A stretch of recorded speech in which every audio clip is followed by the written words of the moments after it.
국가의 법률이 있다면 지방자치단체엔 조례가 있습니다. 지역 주민들의 삶과 밀접한 생활 밀착형 조례안의 의미와 내용을 살펴보는 조례톡 시간입니다.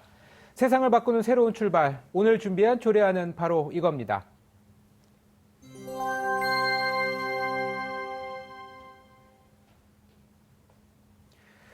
조례안을 발의한 이상훈 서울시 의회 의원 이 자리에 함께했습니다. 어서 오세요. 예, 안녕하세요. 네.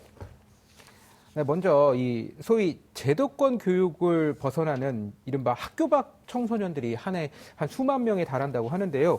이제 학교 안이든 밖이든 이 차별 없이 평등한 교육권은 좀 보장되어야 할 문제 아닐까요? 예, 맞습니다. 예, 평등한 교육권은 헌법이 보장하는 기본권이죠. 그런데 지금까지 한국 사회는 이 교육이라는 기본권과 공공성을 법률로 정하는 제도권 학교로만 제한을 뒀었죠. 그러다 보니까 교육의 공공성이 학교 밖과 안에서 차별이 심각하게 존재하고 있습니다. 네. 그렇다면 이제 공교육 그 제도권 밖의 청소년의 교육권을 안정적으로 보장하기 위해서 등장한 것이 이제 대안학교가 있지 않습니까? 예. 서울에 있는 대안교육기관은 그 어느 정도나 됩니까? 예. 서울시 대안교육기관들은 이제 근거 법률이나 조례에 따라서 그러면 지원 내용 또 관리하는 주체에 따라서 크게 두 가지 유형으로 나누는데요. 네. 먼저 먼저 초중등교육법 60조 3항과 대안학교 설립 운영에 관한 규정에 따라서 교육청에서 지원하는 대안교육기관이 44개가 있습니다. 이 중에는 인가형 대안학교가 4곳, 그다음에 위탁형 대안교육기관이 이제 40개가 있고요. 서울시가 조례로 지원하는 대안교육기관은 총 57개소가 있습니다. 서울형, 지원형, 신고형. 이 외에도 서울시에 신고하지 않은 아직 대안교육기관이 아직도 26개가 있습니다. 아, 그럼 합치면 한 100곳이 좀 넘는 예, 수준이네요. 그렇습니다. 네. 서울시에서 이제 대안교육기관을 이제 지원 아까 한다고 말씀하셨는데 이게 지원 정책이 시행된 지도 2년이 됐다고 들었습니다. 네. 근데 지난해 그간의 이제 성과와 개선 방향을 공유하는 행사도 개최하신 걸로 아는데 현장의 목소리는 어떻게 들으셨나요? 예, 작년 9월 7일 그 서울시 의회 주최로 대안교육기관 지원 정책의 성과와 개선 방향을 함께 공유하는 그런 자리를 유튜브 생중계로 함께 했는데요. 네. 예, 공유회에는 대안교육기관 현장 대표자들과 관계기관 전문가, 서울시 관련 공무원 등 40여 명이 현장에 참석을 하고 관심 있는 시민 100여 명이 온라인으로도 참석했습니다. 네.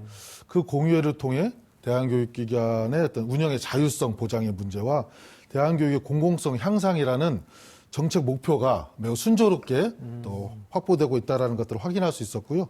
대안교육 관계자들이 직접 성과와 개선점을 발표한다는 의미에서 아주 다양한 현장의 의견들을 경청할 수 있는 그런 소중한 자리였습니다. 네, 지난해 말이죠. 의원님께서 이제 대표 발의하셔가지고 이 대안교육기관 지원 조례를 개정하셨어요. 그래서 개정안이 통과가 됐는데 어떤 내용을 담고 있습니까? 예, 그 주요 개정 내용은 첫 번째 대안교육과 대안교육기관의 정의 부분에서 대안교육이라는 것이 개인적 특성과 필요에 맞는 다양한 교육 내용과 교육 방법을 통해서 개개인의 소질과 적성 개발을 목적으로 하는 학습자 중심의 교육이라는 점을 좀 분명히 했고요. 그다음에 대안교육 법률에 제정됨에 따라서 등록하거나 또는 서울시 조례에 따라서 신고하는 그런 대안교육을 실시하는 시설이나 법인 단체들을 현실적으로 확대할 수 있도록 규정을 좀 개정을 했습니다. 두 번째 주요 내용은 이 대안교육기관에 대한 지원의 책무를 시장과 교육감이 협의를 통해서 함께 받도록 해서 대안교육기관 법률 제정으로 인한 본의 아니게 지원이 중단되거나 또는 대상에서 제외되는 그런 불이익이 발생하지 않도록 조례를 보완 개정했습니다. 네. 그렇다면 이제 조례안이 조금 더 안정적으로 정착해서 이제 효과를 내려면 해결해야 할 과제도 좀 적지 않아 보이는데요. 어떤 노력들이 필요할까요? 앞서 말씀드린 것처럼 이번에 시행되게 될 대안교육기관 법률은 등록에 관한 내용만 규정을 하고 있습니다. 그러다 보니까 실질적인 지원에 관한 내용이 없어요. 물론 이제 앞으로 이제 개정해 나가야 되겠지만 따라서 서울시 조례를 통해서 그동안 지원했던 곳들이 중단되거나 축소되는 일이 없도록 보완하고자 조례를 이제 개정하게 되었는데요. 앞으로 대안교육의 공공성, 민주성의 강화나 또는 긍정적인 효과를 만들어내기 위해서는 우선 대안교육기관에 대한 중앙정부와 지방정부 그리고 교육청의 지원의 책무를 법률로 분명히 해야 되는 것이 필요하다고 봅니다. 현재 법률 이 부분이 빠져 있기 때문에 사실 대안교육 현장이 많이 혼란스러워하고 우려를 심각하게 갖고 있습니다. 네.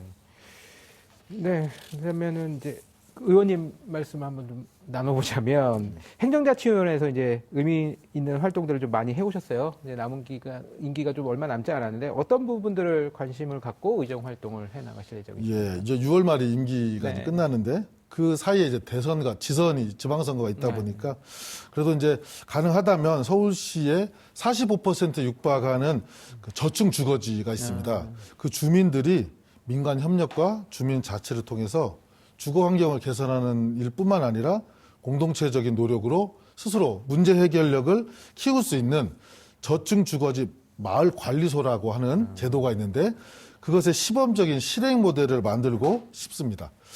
물론 마을 관리소의 성공적인 추진은 서울시와 자치구가 적극 협력할 때 가능할 것인데요. 그렇기 때문에 더욱더 6월 1일 지방선거가 중요합니다. 네, 알겠습니다. 세상을 바꾸는 새로운 출발. 오늘 준비한 조례안은 이상훈 서울시 의원과 함께했습니다. 오늘 말씀 고맙습니다. 감사합니다.